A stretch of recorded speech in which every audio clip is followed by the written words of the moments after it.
Welcome to my vlog. Subok lang naman. Subok lang.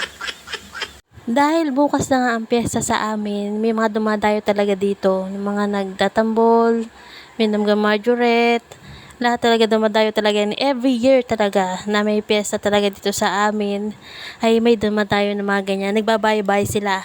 Kaya bukas, mga madaling araw yan, magtatambol na yan dito. Mariling ni Thomas. Takot talaga si Tom dyan. Takot na takot talaga siya sa tambol. Nagtatago talaga yung batang yan. Hindi ko alam bakit siya takot na takot. Basta takot talaga sa tambol. Halos mag-iiyak. Grabe yung bata na yun. Kaya bukas, ay pag narinig niya yan, ako yan na naman, mag-iiyak na naman yan. Pero pinapaliwanag ko naman sa kanya na tambol lang yun. Tambol. Akala daw niya kasi kukunin daw siya.